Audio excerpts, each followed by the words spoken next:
Hello നമസ്കാരം എല്ലാവർക്കും ദീപ്സ് കിച്ചണിലോട്ട് സ്വാഗതം. അപ്പോൾ നമ്മളിന്നൊരു അടിപൊളി ആയിട്ടുള്ള ഒരു വാട്ടർമെലൺ ജ്യൂസാണ് തയ്യാറാക്കുന്നത്. ഞങ്ങൾ തിരുവനന്തപുരത്ത് തണ്ണിമത്തൻ എന്ന് പറയും, ചില സ്ഥലത്ത് വത്തക്ക എന്ന് പറയും.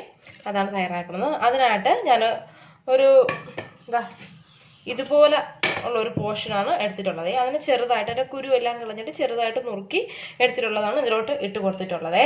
ഇനി നമുക്കിതിലോട്ട് കുറച്ച് പുതിനയില, ഞാനൊരു 6 ഇതേപോലെ 6 ഇല എടുത്തിട്ടുണ്ട്.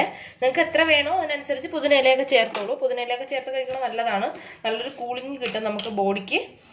ഇനി നിങ്ങൾ ഇപ്പോൾ ഈ തണ്ണിമത്തനിൽ അത്രയ്ക്ക് ഇങ്ങോട്ട് മധുരമില്ല, അതുകൊണ്ട് ഞാൻ എന്ത് ചെയ്യുക, കുറച്ച് എക്സ്ട്രാ പഞ്ചസാരയും കൂടെ ഇതിലോട്ട് ചേർക്കുകയാണ്. ഇതിന് നമുക്ക് നന്നായിട്ടൊന്ന് അടിച്ചെടുക്കാം.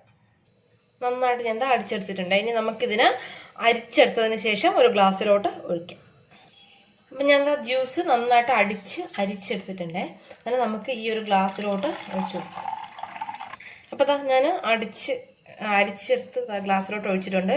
ഇതിലോട്ട് ചെറുനാരങ്ങ നീര്, ഒരു പകുതി ചെറുനാരങ്ങയുടെ നീര് ഒഴിച്ചു കൊടുക്കാം. എന്നിട്ട് നമുക്ക് ഇളക്കി കൊടുക്കാം. അപ്പോൾ ഇളക്കി കൊടുത്തിട്ടുണ്ടേ. അപ്പം നിങ്ങൾ ട്രൈ ചെയ്ത് നോക്കിയിട്ട് അഭിപ്രായം പറയുക. വീഡിയോ ഇഷ്ടമായ ചാനൽ സബ്സ്ക്രൈബ് ചെയ്യാനായിട്ട് മറക്കരുത്. നല്ല ടേസ്റ്റി ആയിട്ടുള്ള, നല്ല എന്താണെന്ന് പറയാം, നിങ്ങൾക്ക് നല്ല കൂളിംഗ് ആയിട്ടുള്ള നല്ല അടിപൊളി ഒരു ജ്യൂസ് റെസിപ്പിയാണ്. ഉറപ്പായിട്ട് ട്രൈ ചെയ്ത് നോക്കുക. Thanks for watching Deep's kitchen. Thank you.